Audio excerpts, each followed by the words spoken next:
आज मी तुम्हाला मार्गशीर्ष महिन्यातील महालक्ष्मी व्रत कथा वाचून दाखवणार आहे। ही माझ्या लहानपणापासून कथा मी वाचत आहे।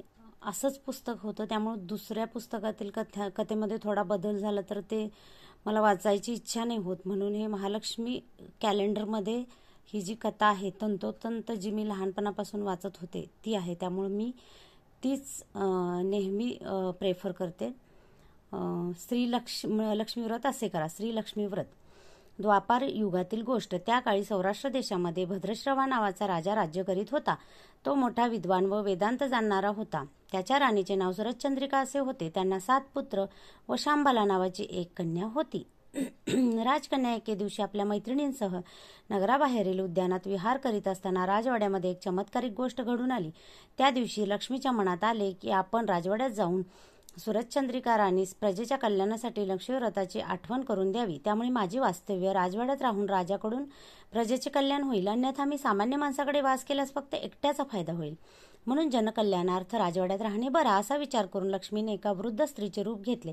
काठी टेकीत ती राजवाड्याच्या मुख्य दरवाजापाशी आली, तेव्हा तेथील द्वारपालाने लक्ष्मीला विचारले, आपणास कोणास भेटावयाचे आहे? तेव्हा लक्ष्मीने सांगितले की मला सुरचंद्रिका राणीसाहेबांना भेटावयाचे आहे। द्वारपालाने लगेच राणीच्या एका दासीला बोलावून लक्ष्मीची भेट घालून दिली। दासीने अधिक चौकशी करण्याकरता लक्ष्मी रूपातील वृद्ध स्त्रीला प्रश्न विचारले, आपण कोण? आपले नाव काय? आपण कोठून आलात? आपले राणीसाहेबांकडे काय काम आहे? लक्ष्मीने दासीला सांगितले की मी द्वारकेत राहणाऱ्या भुवनेश नावाच्या विद्वान ब्राह्मणाची पत्नी असून माझे नाव कमला आहे।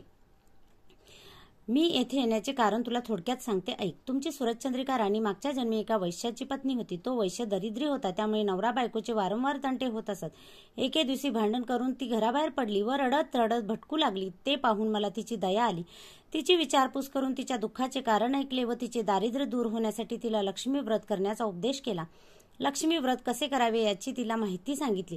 त्याप्रमाणे तिने लक्ष्मी व्रत केले व व्रताच्या प्रभावाने ती श्रीमंत व सुखी झाली। लक्ष्मी तिच्या घरी नांदू लागल्यामुळे त्या पती पत्नीचा संसार सुखाचा झाला। पुढे पुष्कळ वर्षे त्यांनी ऐश्वर्य भोगले। पुढे त्यांना यथाकाल मृत्यू आला। लक्ष्मी व्रताच्या प्रभावामुळे त्यांना लक्ष्मी प्रसन्न झाल्यामुळे पुढील जन्म राजकुळात मिळाला।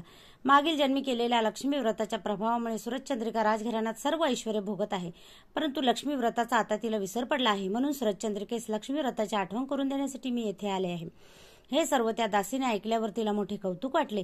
ती म्हणाली, आपण कृपा करून लक्ष्मी व्रत केव्हा व कसे करावे हे मला सांगाल काय? तेव्हा वृद्ध स्त्री रूपातील लक्ष्मी म्हणाली, ऐक। मार्गशीर्ष महिन्यातील प्रत्येक गुरुवारी सकाळी नदी विहिरीवर स्नान करून 5 डहाळे काढून ते भरल्या कळशीत ठेवावेत। रांगोळी काढून पाट मांडावा। पाटावर साडी घालून त्यावर कळशी ठेवावी। कळशीमध्ये नाणे, सुपारी, मोती, पोवळे, दुर्वा घालावेत। जवळ समई लावावी। कळशीवर 8 बाजूला हळदी कुंकवाची बोटे ओढावीत।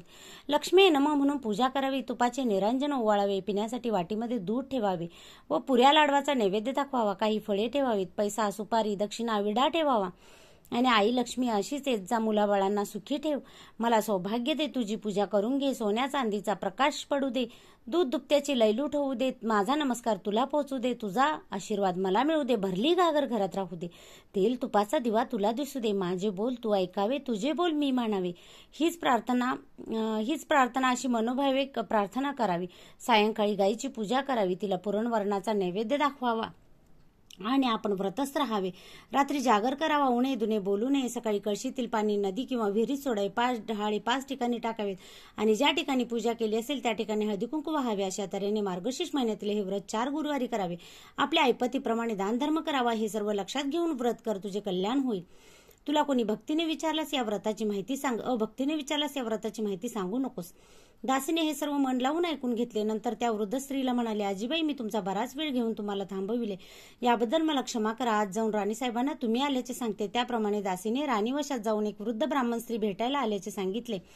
सुरचंद्रिका राणीला वैभवाचा मोठा गर्व झाला होता, त्यामुळे तिला दासीचा निरोप आवडला नाही, उलट राग आला। राणी उद्दाम झाली होती। ती रागाने बाहेर पडली व त्या वृद्ध स्त्रीला म्हणाली, काय ग थेरडे, तू कशाला आलीस येथे? कुणी सोडले तुला येथवर? चल, चालती हो इथून। लक्ष्मी म्हणाली, दृष्टे, इतकी उन्मत्त कशाने झालीस? तुझे उद्दाम वर्तन पाहून मला क्षणभरही येथे राहावेसे वाटत नाही। आजचा दिवस लक्ष्मीचा असता तू माझी अवहेलना केलीस, त्याचे फळ तुला लवकरच मिळेल असे म्हणून लक्ष्मी तेथून चालूही लागली। लक्ष्मीने राजवाड्यातून रागाने बाहेर पडत असताना वाटेत शांबलेच्या दृष्टीस पडली. तेव्हा शांबलेने तिची आस्थेने विचारपूस केली. लक्ष्मीने राजवाड्यात घडलेली सर्व हकीकत तिला सांगितली, कारण शांबलेने तिथे राहू नये असे तिला वाटत होते. शांबलेने लक्ष्मीचे बोलणे शांतपणे व नम्रपणे ऐकून घेतले. त्याच दिवशी व्रतास आरंभ केला. मार्गशीर्ष महिन्यातील तो पहिलाच गुरुवार होता. लक्ष्मीच्या प्रसादाने शांबलेचा विवाह सिद्धेश्वर नामक राजाच्या मालाधार नामक राजपुत्राशी झाला. शांबला पतिगृही राजवैभवात नांदू लागली. इकडे लक्ष्मीचा कोप होऊन भद्रश्रवा राजाचे राज्य लयास गेले. सर्व संपत्ती जाऊन राजा राज्यभ्रष्ट झाला. त्याचे सर्व वैभव जाऊन त्यास दरिद्री अवस्था प्राप्त झाली. राणीच्या आडमुठ्या वागण्यामुळे राजकुमारी सोडून गेले. वेळेवर खाण्यास अन्न नाही, पांघरावयास वस्त्र नाही, अशी स्थिती झाल्यामुळे राणीने आपल्या जावयाकडे जाऊन सहाय्य मागण्याची राजाला सूचना केली. राजा त्याप्रमाणे फिरत फिरत जावयाच्या राजधानीत आला.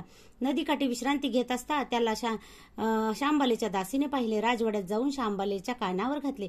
ते ऐकून शांबलेने आपल्या वडिलांना वस्त्रे, भूषण व घोडा पाठवून मोठ्या आदराने बोलावून घेतले. त्यांचा आदर सत्कार करून घरचे वर्तमान विचारले. सर्व ऐकून शांबलेस वाईट वाटले. शांबलेने पित्याचा 4 दिवस पाहुणचार करून द्रव्य देऊन निरोप दिला. भद्रश्रवा राजा ते द्रव्याचे भांडे घेऊन घरी गेला. त्याने सुरतचंद्रिकेस ते दाखविताच त्याचे कोळसे झाले. काही दिवसांनी सुरतचंद्रिका आपल्या लेकीकडे गेली.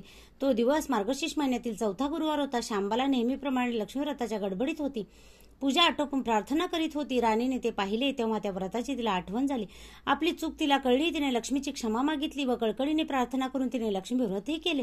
तिने आपल्या मुलीला घडलेली सर्व हकीकत सांगितली. मातृपितृभक्त मुलीला आपल्या आई वडिलांची दया आली.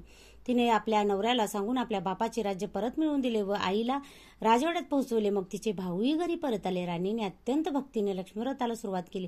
लक्ष्मी तिच्यावर पुन्हा प्रसन्न झाली व पूर्वीप्रमाणेच राज्यकारभार सुरू झाला. ही कथा ऐकणाऱ्यांना, वाचणाऱ्यांना आणि व्रत करणाऱ्यांना सुख समाधान आणि वैभव मिळेल.